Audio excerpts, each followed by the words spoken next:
حضرت عباس سے کسی نے کہا تھا اللہ کی سب سے بڑی نعمت، تو بخاری اٹھانا، فرمانے لگے محمد نعمت اللہ، بخاری ہے بخاری، فرمایا محمد اللہ کی سب سے بڑی نعمت ہے، صلی اللہ، یہ سب سے بڑی نعمت ہے۔ کچھ کہر تو صحیح نہ یار۔ ایک مجھے کہنے لگا نہیں وہ 9 ربیع الاول کو آئے تھے، تو میں نے کہا 9 کو میلاد مناؤ، کوئی مسئلہ نہیں، 9 کو میلاد مناؤ، کوئی مسئلہ ہی نہیں، ہم تو سارا سال مناتے ہیں، بس 9 کو مناؤ نا بھائی۔ کون کہتا ہے عید نہیں ہم کہتے؟ میں نے کہا چلو جشن میلاد کہہ لیا کرو، میلاد ہی کہہ لو، یہ کہہ لو، تم نے خوشی منانی ہے تو محفل میلاد کہہ لو، نہ عید کہو، عیدیں 2 ہی ہیں۔ میں نے کہا نہیں وہ بھی تیری غلطی ہے، میرے نبی نے کہا ہر جمعہ میری امت کی عید ہے۔ اور قرآن پاک پڑھ، قرآن پاک پڑھ، حضرت عیسیٰ کہتے تھے یا اللہ جب تو من و سلوہ نازل کرے گا وہ دن ہمارے لیے عید کا دن ہوگا۔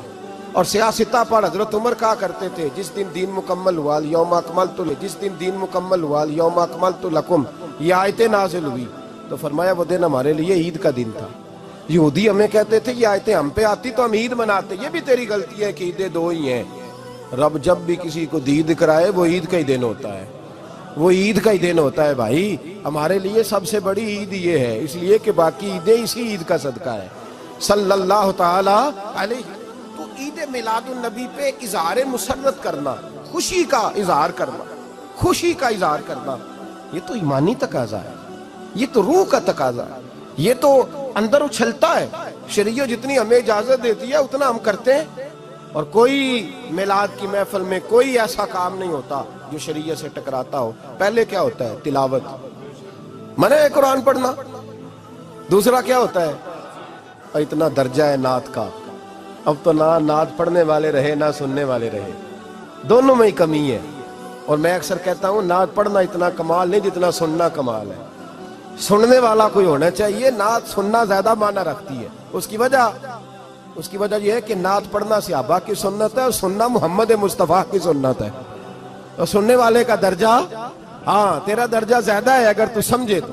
اور اتنا بڑا درجہ کہ حضرت احسان بن ثابت نعت پڑھے تو نبی پاک اپنی چادر ممبر پہ بچھائے اور وہ میں نیچے نہ پاڑ، ادھر میرے ممبر پہ بیٹھ کے پاڑ، یہ کوئی معمولی بات ہے؟ رسول اللہ کی نعت سننا، بلغ العلا بے کمال ہی کشفت دجا بے جمال ہی حسنت جمیع۔ شیخ سعدی کہتے ہیں 3 فقرے لکھے تو چوتھا ہوتا ہی نہیں تھا، میں سو گیا، بڑا پریشان تھا کہ چوتھا فقرہ نہیں بن رہا۔ بلغ العلا بے کمال ہی کشفت دجا بے حسنت جمیع، چوتھا لکھا نہیں جاتا تھا، نیند آ گئی، میری آنکھ لگی تو محبوب کا دیدار ہوا۔ حضور نے فرمایا پریشان پڑے ہو؟ میں نے کہا محبوبہ 3 لکھے ہیں چوتھا بن ہی نہیں رہا۔ حضور نے فرمایا چل سنا نا مجھے، یہ چھوٹا نعت پڑھنا کوئی چھوٹا کام ہے؟ یہ تو ہم نے کھاتا ہی غلط لوگوں کو دے دیا ہے، وہ تو اس قابل ہی نہیں تھے کہ نعت سنی جاتی۔ بلغ العلا بے، شیخ سعدی کہتے ہیں میں سنانے لگا اور مصطفیٰ سننے لگے۔ بلغ العلا بے کمال ہی کشفت دجا بے جمال ہی حسنت جمیع خصال ہی۔ تو حضور نے فرمایا چل سعدی کہہ دے صلو علیہ وآلہ، کہہ دے صلو علیہ وآلہ۔ فرماتے میں کہتا جاتا تھا اور مصطفیٰ مسکراتے جاتے۔ کوئی چھوٹا درجہ ہے نعت؟ نعت تو ایمان ہے، نعت تو طاقت ہے، نعت تو تیری روح کو بیدار کرتی ہے، پر شرط ہے نعت ہو، شرط ہے، شرط یہ تقاضا ہے میں نعت ہو، وہ نہ ہو کہ نعت پڑھے نا۔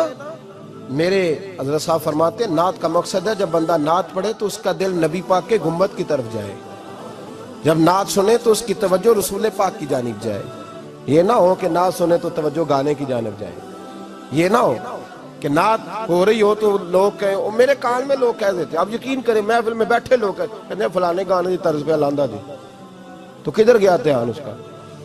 یہ نعت تو نے پڑھی ہے، یہ نعت سنی نہیں آج تک۔ اگر نعت پڑھنی ہو تو علامہ اقبال کی لکھی ہوئی پڑھا کر، اگر نعت پڑھنی ہو تو شیخ سعدی کی لکھی پڑھا کر، اگر نعت پڑھنی ہو تو حضرت احسان بن ثابت کی لکھی پڑھا کر۔ اور اگر تیرا دل کرے کہ نعت بھی ہو، جذبات بھی ہو، حسن بھی ہو، علم بھی ہو، عمل بھی ہو، قرآن بھی ہو، حدیث بھی ہو، تو پھر امام محمد رضا فاضل بریلوی کی پڑھا کر، پھر اعلیٰ حضرت کی پڑھا کر، تجھے پتا چلے چمک تجھ سے پاتے ہیں سب پانے والے، میرا دل بھی چمکا دے چمکانے والے۔ اعلیٰ حضرت کہنے لگے یا رسول اللہ میری سفارش نہ کرو، ڈر لگتا ہے، ڈر لگتا ہے، قیامت کی رات بڑی گہری ہے، سفارش نہ کرو اس طرح کرو میرا بازو پکڑو اور جنت تک پہنچا کے آؤ، میرا بازو پکڑو اور جنت تک. کہتے ہیں میں مجرم ہوں آقا مجھے ساتھ لے لو. سونے نہ ڈر لگتا ہے. وہ بچہ کہتا ہے میں نے نہیں باہر جانا، اندھیری رات ہے. ابا جی نال چلو. تو بلا مثال بلا تشبیہ صرف سمجھانے کے لیے، کسی کوئی بڑا ساتھ ہو تو ڈر نہیں لگتا. یہ نعت ہے نا، چمک تجھ سے پاتے ہیں سب پانے والے، میرا دل بھی چمکا دے چمکانے والے. کہتے ہیں یا رسول اللہ محشر کی رات بڑی گہری ہے، میں مجرم ہوں آقا مجھے ساتھ لے لو کہ رستے میں ہیں جا بجا تھانے والے. سونے جرم کر کے آیا اور پکڑا نہ جاؤں کہیں، مہربانی کر مجھے پردوں میں چھپا لے، مجھے مدثر اور مزمل کی چادر کے نیچے کر لے، میں مجرم ہوں آقا مجھے ساتھ لے لو کہ رستے میں ہیں جا بجا تھانے والے. اور پھر تڑپ اٹھے، کہنے لگے کوئی یہ نہ سمجھے وہ چلے گئے، تو زندہ ہے واللہ تو زندہ ہے واللہ، میری چشم عالم سے چھپ جانے والے، میری چشم عالم سے چھپ جانے